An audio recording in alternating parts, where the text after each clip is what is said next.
Hello, good morning everyone. जैसा कि मैंने कहा था कि मैं आप लोगों को एक क्वेश्चन सीरीज करवाऊंगा, तो ये उसी सीरीज का थर्ड वीडियो है।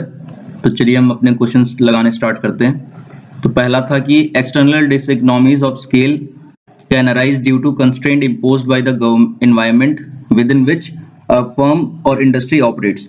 इसका मतलब है कि एनवायरनमेंट जो भी कंस्ट्रेंट लगाता है एक इंडस्ट्री पे, ताकि एक मतलब प्रोडक्शन में दिक्कत होती है एनवायरनमेंट की वजह से, उसको बोलते हैं एक्सटर्नल इकोनॉमीज ऑफ स्केल। ये ऑप्शन में आ सकता है इस तरीके से। उसका इकोनॉमिक ऑफ स्कोप क्या होता है?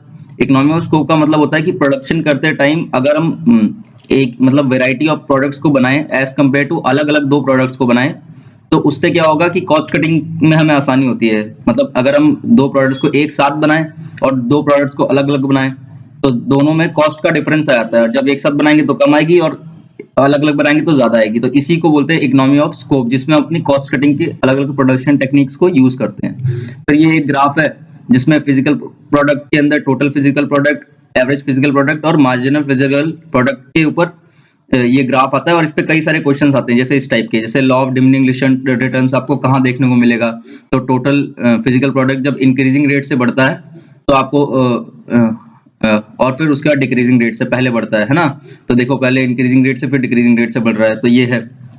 यहाँ पे आपको डिमिनिशिंग रिटर्न्स मिलेंगे। उसके बाद diseconomies of scale arise due to very large size of firm.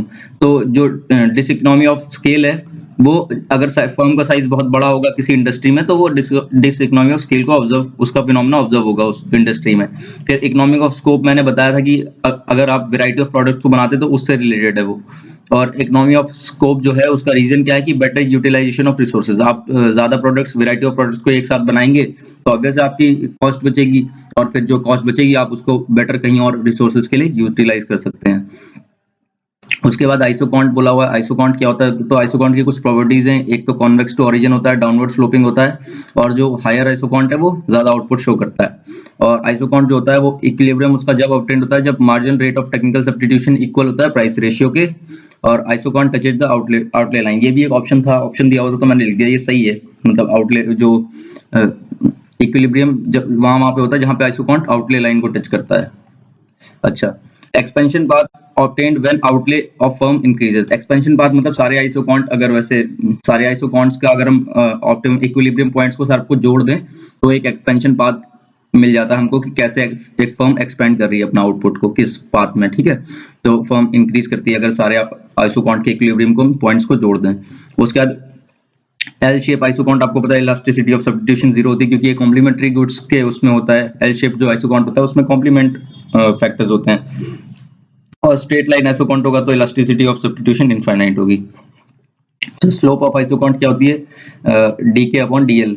ये क्या बोलते हैं, मतलब marginal productivity of capital upon marginal productivity of labour, ऐसे भी कर सकते हो, या फिर मतलब marginal capital upon marginal labour ये कर सकते हो, change in capital upon change in labour. ये स्लोप होती है आइसोकॉन्ट की।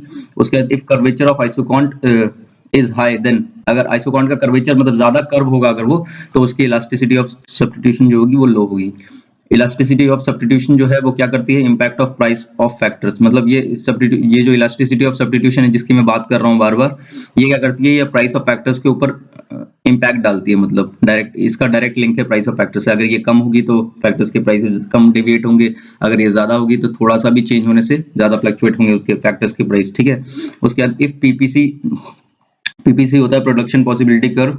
ये इसका मतलब होता है different combination of two product which can be produced by a given set of resources। ये ऑप्शन में था, ये सही ऑप्शन है क्योंकि अगर लिमिटेड गिवन रिसोर्सेज आपको दिए हुए हैं तो आप मैक्सिमम दो प्रोडक्ट्स को कैसे, मतलब किस किस कॉम्बिनेशन से बना सकते हो, उस टाइप का ये है।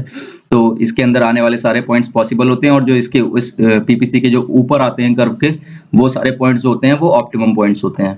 अब पीपीसी के बारे में कुछ और बातें जान लेते हैं, जैसे कि शेप डिपेंड करता है, shape depends on margin rate of technical margin rate of transformation. इसमें ट्रांसफॉर्मेशन होता है, इसमें सब्स्टिट्यूशन नहीं होता है। ठीक है, इसमें मार्जिन रेट ऑफ ट्रांसफॉर्मेशन होता है। और ये कॉन्केव, कॉन्वेक्स और स्ट्रेट लाइन हो सकता है क्योंकि मार्जिन रेट ऑफ ट्रांसफॉर्मेशन पे डिपेंड कर रहा है। तो can be concave, can be convex, can be straight line, but सबसे ज्यादा जो देखा गया वो कॉन्केव होता है। नॉर्मल कंडीशन में कॉन्केव होता है, लेकिन मोस्ट डिजायर्ड जो होता है वो कॉन्वेक्स होता है।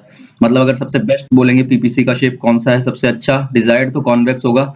लेकिन जनरली जो रियल लाइफ एग्जांपल्स में देखा जाता है या जनरली कौन सा कर्व देखा देखा जाता है तो कॉनकेव शेप देखा जाता है टुवर्ड्स द ओरिजिन, ठीक है। तो यूजुअली कॉनकेव होता है, लेकिन बेस्ट कॉनकेव कॉन्वेक्स माना जाता है।